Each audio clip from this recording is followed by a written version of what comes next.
Hey everyone, and welcome back. Today, we're going to be looking at aviation incidents of 2025. Okay. I know, talking about plane crashes can be kind of unsettling, Right. but, our goal here isn't to scare anybody. Yeah. It's more to try and understand what happened, Yeah. why it matters, and how aviation's always trying to improve and become even safer. Yeah. So we've got some really interesting source material that we're going to be unpacking today. Yeah. And that includes details about that crazy collision over the Potomac River. Oh, yeah. Remember that? Uh-huh. Commercial airliner and a military helicopter. That was a crazy one. It's still kind of a puzzle. Yeah, investigators are still trying to piece together what happened. Yeah, that's right. They are. It was between an American Airlines CRJ 700, that's a regional jet, Okay. and a U.S. Army Black Hawk helicopter. And it was a real stark reminder of how complex managing airspace can be, Yeah. especially when you have both commercial and military aircraft using the same space. Yeah. It's a lot going on up there. It is. We're also going to be looking at the Philadelphia medical jet crash. Right. And the disappearance of a small plane in Alaska, Bering Air Flight 445. Yeah. So each of these incidents raises a lot of important questions about safety procedures, technology, and what it's like to fly in different environments. Yeah, and it's really interesting because, while these incidents are tragic, Of course, yeah. they're actually pretty rare when you consider just how many flights are happening every single day. I mean, millions of flights take off and land safely every year. Wow. Over 40 million in 2024 alone. That's a lot. And that's a 99.999% success rate. Wow. Okay, that's pretty reassuring. Yeah. But let's go back to that Potomac River collision for a minute. What makes that so unusual? Right. And why has it been so tough for investigators to figure out what happened? Well, I mean, for starters, mid-air collisions between a big commercial airliner and a military helicopter Right. almost never happens. So you've got these two very different types of aircraft operating with different sets of rules and procedures, Right. all sharing the same airspace.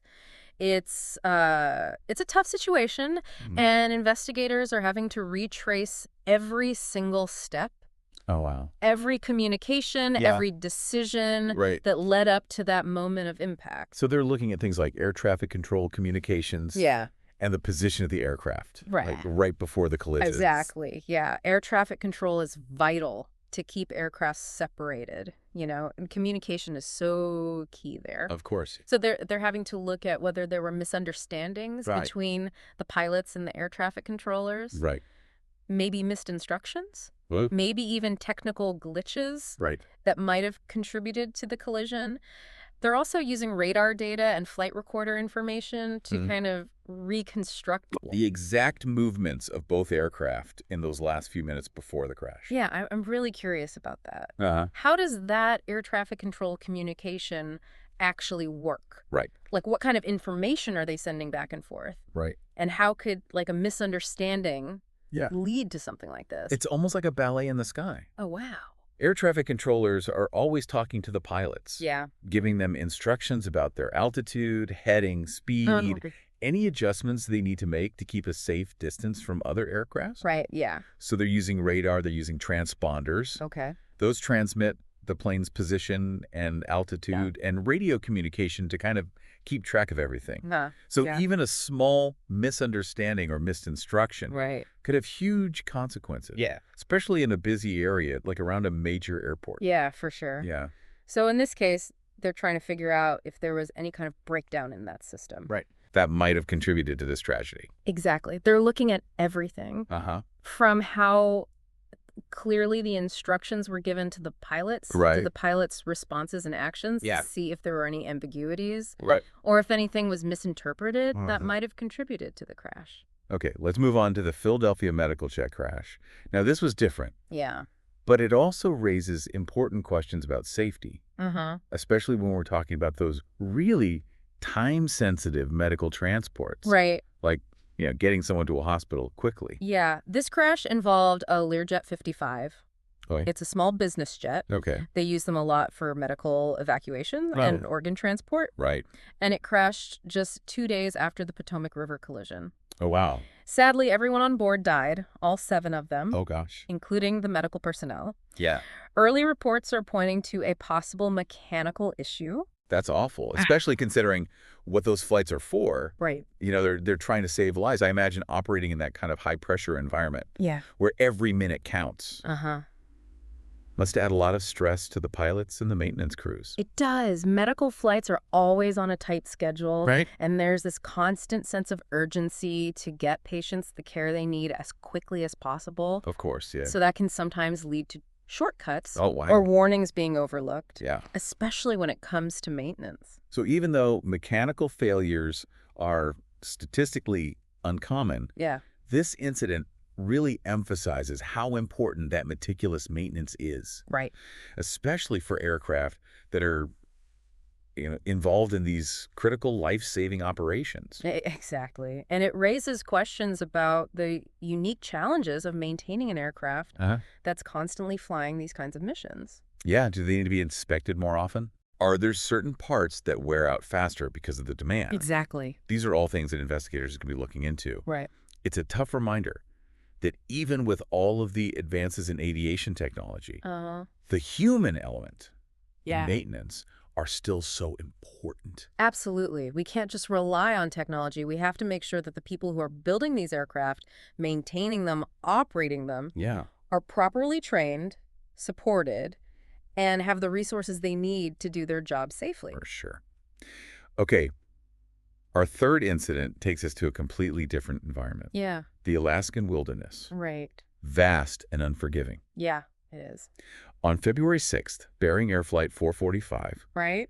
It was a Cessna 208B Grand Caravan. Okay. It's a small single-engine utility aircraft that's often used in remote areas. It vanished near Nome, Alaska. Wow. 10 people were on board. Yeah. Sadly, no survivors were found. It's just awful. Alaska is so challenging for aviation. Oh, I bet, yeah. You know, the terrain is rugged. Yeah. The weather can change in an instant. Right. And so many areas are so remote, it makes search and rescue incredibly difficult. Okay, yeah. In this case, the search was made even harder by extreme cold, Yeah. limited visibility, and just the vastness of the area where the plane disappeared. It's heartbreaking. It makes you wonder, how can we make things safer for aircraft operating in those really remote and difficult environments? Right. What kind of challenges are investigators facing in trying to figure out what happened to Bering Air Flight 445?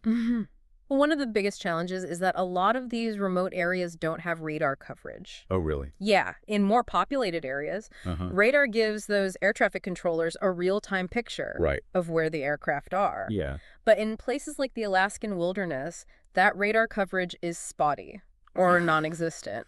Wow. So that makes it much harder to track aircraft, especially smaller ones like that Cessna Caravan. So if a plane goes down in a remote area like that, without radar coverage, it's like looking for a needle in a haystack. Exactly. That's a good way to put it. And that's why this incident has raised questions about the need for more reliable real-time tracking systems, especially for those smaller aircraft operating in those far-out regions. So if we had technology that could pinpoint a plane's location, even outside of radar coverage, it could really improve search and rescue efforts. Yeah, it could be a lifesaver. Wow. So it seems like there are a lot of factors involved in these incidents. Yeah. We've got the complexities of airspace management, the crucial role of maintenance, and the unique challenges of flying in remote areas. Exactly. And in each case, it seems like human error, technical problems, and environmental factors all play a role. Right. It's a lot to think about. It is. But what's important to remember is that each of these incidents, while tragic, of course, will lead to a thorough investigation. Okay. And what they find in those investigations will lead to changes in safety procedures, improvements in aircraft design, updates to training procedures, and they'll develop new technologies, all with the goal of making flying safer. So it's easy to focus on the negative. Right. But the vast majority of flights take off and land safely every day. Every single day. And the industry is constantly working to improve safety. That's right. Even if those improvements sometimes come as a result of tragic events. Yeah. It's a constant evolution. Absolutely. So we've talked about these 3 different aviation incidents, each with its own unique circumstances and challenges. Yeah. And they all raise important questions about safety and how we can make flying safer. Right. In the next part of our deep dive, we're going to shift gears a bit and look at the bigger picture. Okay. How safe is flying, statistically speaking? And what can we expect to see in the future of aviation safety? Stay with us. Sounds good. Yeah, it's amazing how even incidents that seem isolated can have these huge ripple effects on safety and lead to all these big changes in aviation. Yeah. But before we get too far into future trends, I think we need to talk about something important. Okay. We've talked about 3 aviation incidents now. Right. And I'm sure some of our listeners are feeling a bit nervous about flying. Yeah, I understand that. This is understandable. These incidents are tragic. Yeah. But they do remind us that there are risks with any kind of transportation. That's true. But I think we need to keep things in perspective. Yeah. We can't let these few incidents make us forget that millions of flights take off and land safely every day. Absolutely. It's easy to get caught up in the headlines, but statistically speaking, air travel is still incredibly safe. Right. Aviation safety has improved so much over the past 50 years. Yeah, our source material even mentions that the chance of being in a fatal aviation accident is like 1 in 11 million. I mean, to put that in perspective, you're more likely to be struck by lightning. That's a good point, yeah. And those improvements in safety are because of things like technology advancements, stricter regulations, right, and all the training programs for pilots, air traffic controllers, and maintenance crews. Yeah, it's really a shared commitment to making flying as safe as possible. Yeah, it's a constant evolution. It is. It's reassuring to know that the industry is always learning and adapting. Yeah. But how does that learning process actually work? What happens after an incident like the ones we've been discussing? Well, every aviation incident, no matter how small, triggers a thorough investigation. Okay. And it's not about blaming anyone. Right. It's about figuring out what happened, why it happened, and how we can stop it from happening again. Okay, so how do they do that? Well, these investigations involve teams of experts from all sorts of different fields. Oh, wow. Pilots, engineers, air traffic controllers, meteorologists, human factors, specialists, you name it. So they're looking at everything. Everything. The aircraft itself, weather conditions, the actions of the crew, and the air traffic controllers. Wow. They analyze the flight recorders, radar systems, air traffic control communications. They'll even examine the wreckage if they can and interview witnesses. Oh, wow. It's really about meticulously piecing together what happened Boy. to find out what factors contributed to the incident. That sounds incredibly complex. It is. But the information they get from these investigations is so valuable. Yeah. It leads to changes in regulations, they improve aircraft design, update training procedures, and develop new technologies. Okay. All to make flying safer. So in a way, these incidents, as tragic as they are, actually help to make flying safer in the long run? That's right. They force us to take a hard look at our systems, find the weaknesses, and figure out how to fix them. Yeah. It's a continuous cycle of learning and adapting. Okay, so we've established that flying is statistically very safe. Yeah. And the industry is working hard to improve it even further. But what about the future? What are the big trends we can expect to see in aviation safety? Well, based on what we've talked about today and what's happening in the industry, there are a few key areas that are getting a lot of attention. Okay, let's hear them. What's first?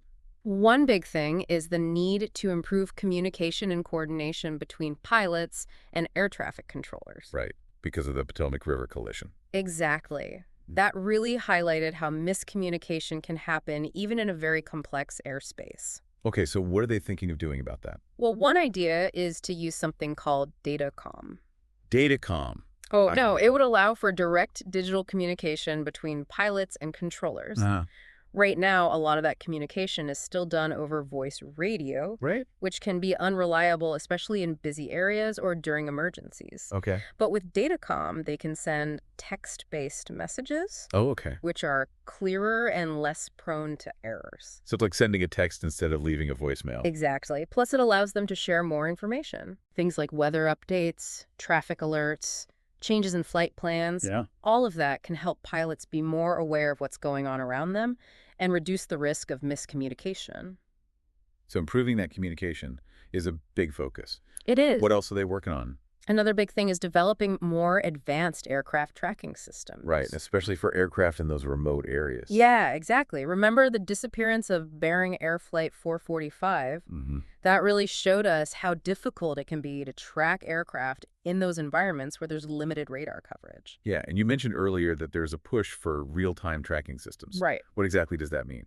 Well, real-time tracking systems use a combination of GPS technology, satellite communication, and ground-based receivers to provide constant updates on an aircraft's location, altitude, speed, and heading.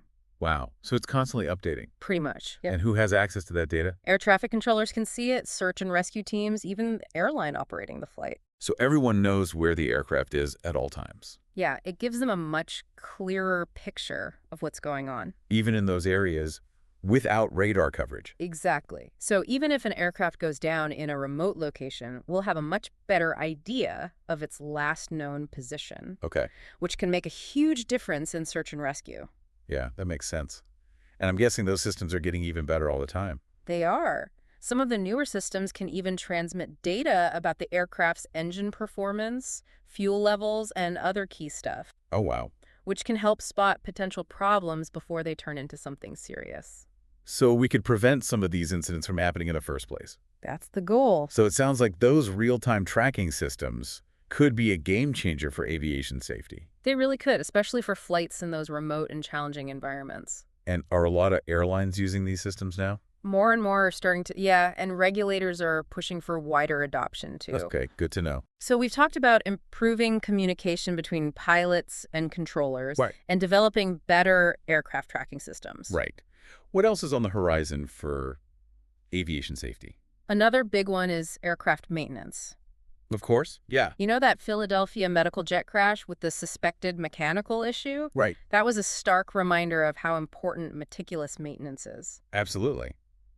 But how can we be sure that maintenance is being done properly?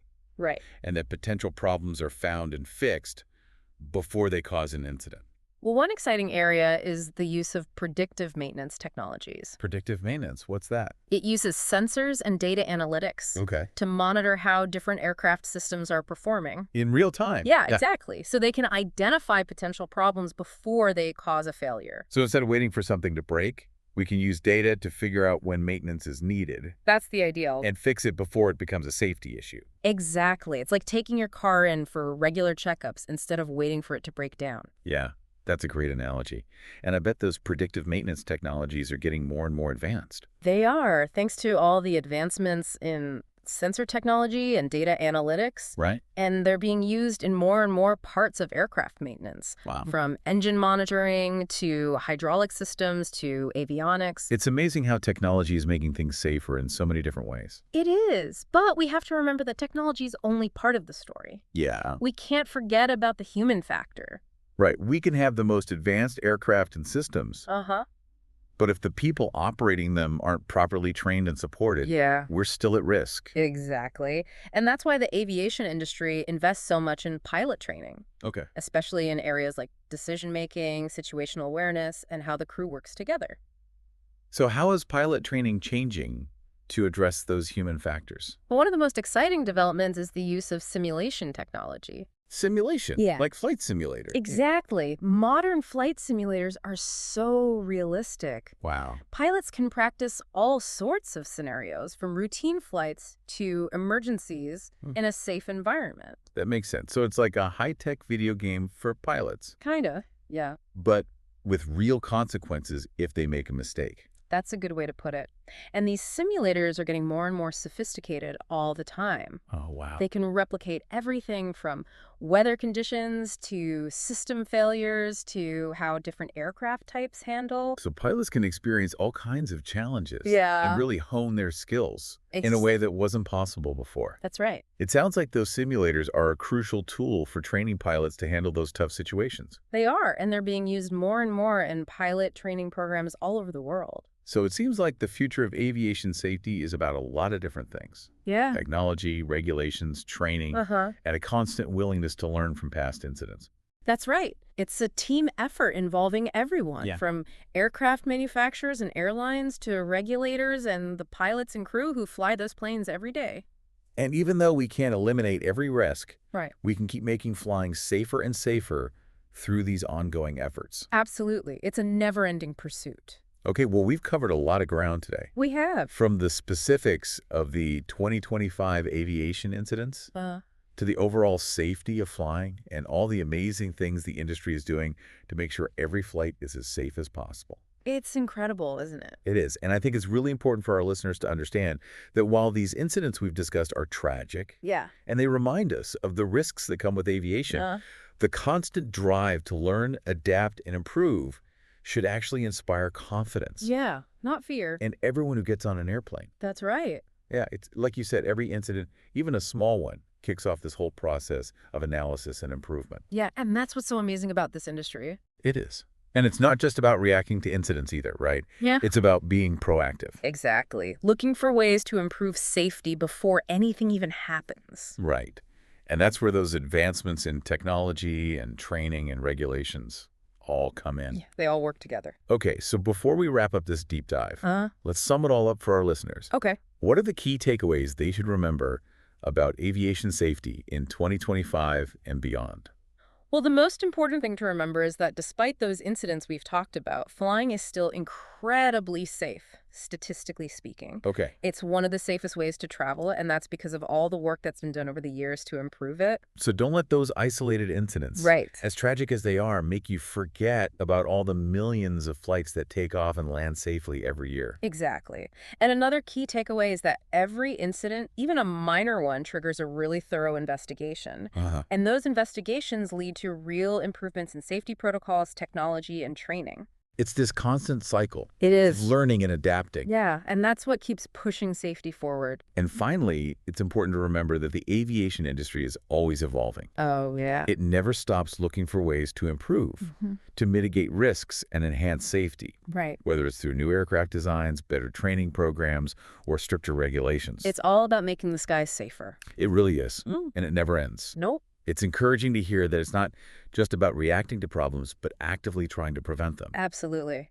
And that proactive approach is everywhere. From the design of new aircraft, to the way pilots are trained, to how they're constantly monitoring and improving air traffic control systems. Yeah, it's a whole system. Well, I think this deep dive has given our listeners a much deeper understanding of not just those 2025 aviation incidents, but the whole complex world of aviation safety. Yeah, it's a fascinating topic. It really is.